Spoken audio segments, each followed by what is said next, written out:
Hey everybody, this is Wayne Schwartz. Sorry there, I'm trying to get a backing track. Okay, so the next thing in legato, first thing I went over is to develop some hand strength. There's exercises you can do, I went over that. And then there's scale patterns that you can go through. Now you're going to have to learn the scales and the what I call the box patterns. I'll just do that real quick and then we'll get into what we want to talk about today. So when you're doing legato, what I would do is I would pick a scale. You should go through all your scales, by the way, and learn all keys, flats, sharps, all of it. But I'm going to use G major just for the sake of simplicity. And I would go through each of the G major shapes. I'll just do one of the shapes. One of my favorite shapes starts at the 7th fret here and goes 7, 8, 10, 7, 9, 10, 7, 9, 10, 7, 9, 11, 8, 10, 12, 8, 10, 12. So I would go maybe like this. So that's within G major. Now you can use a metronome to go through those. You would just kind of go.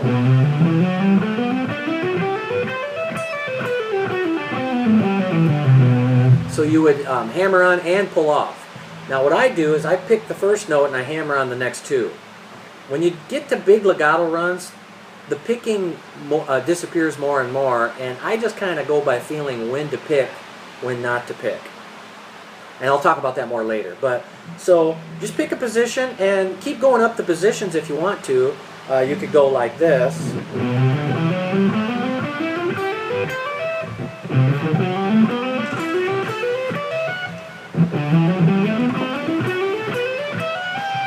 And then you would go back down.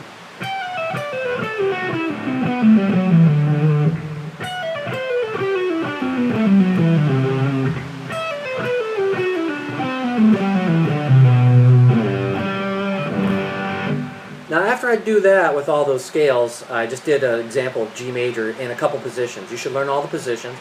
After you get done doing that, what I would do is I would take maybe 2 strings.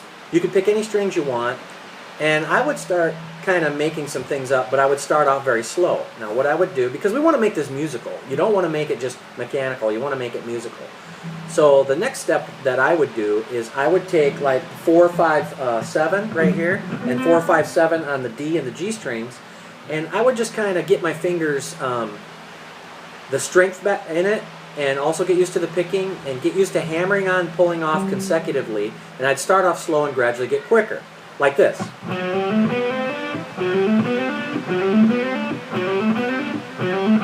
4, 5, 7.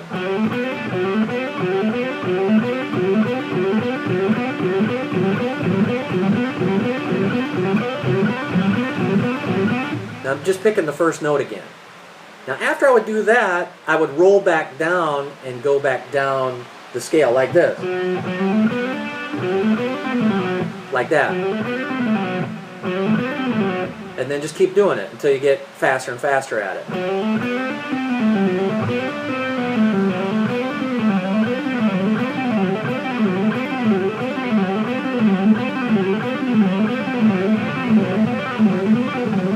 Now you can, I'm doing that without even picking there.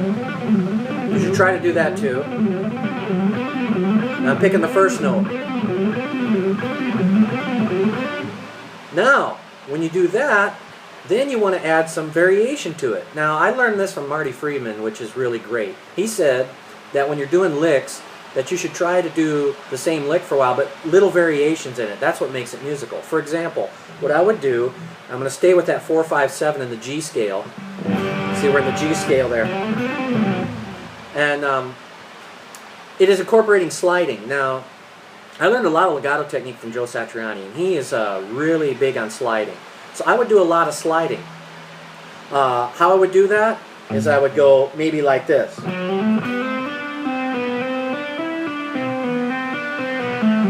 So I would go 4, 5, 7, 4, 5, 7, then slide up to 5, 7, 9.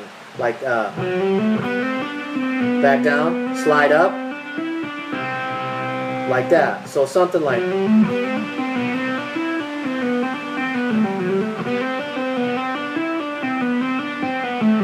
So I'm going 4, 5, 7, 4, 5, 7, pull off back down to 4, slide up, hammer on, pull back off, slide back down, hammer on, pull back off, and then repeat.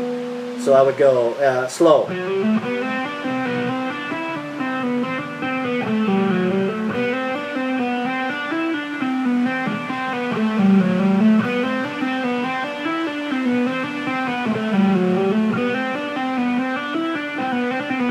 Then I would get faster. I'm only picking like twice there. I don't know if you can hear my pick. There's a pick right there. Pick again. Don't pick at all. I don't even pick on those notes at all. When I go up from 4, 5, 7 and 5, 7, 9, I don't even pick on those. No picking. No picking.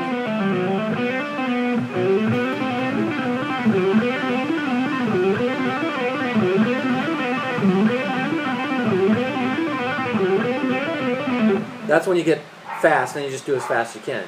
Then I go with variations of it. I might do something like this. Slide up right away, and then go like this.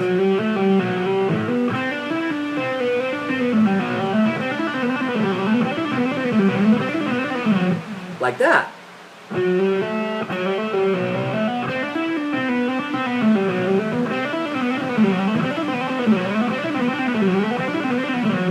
Or I might come up with another variation, maybe like a.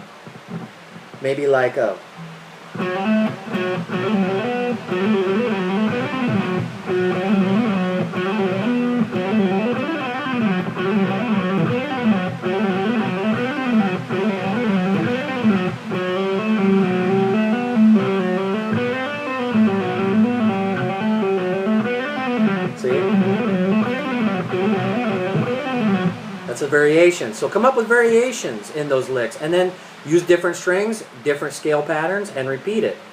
The next time that we meet, we'll talk about putting this in a musical's perspective. Hope you enjoyed it. See you next time.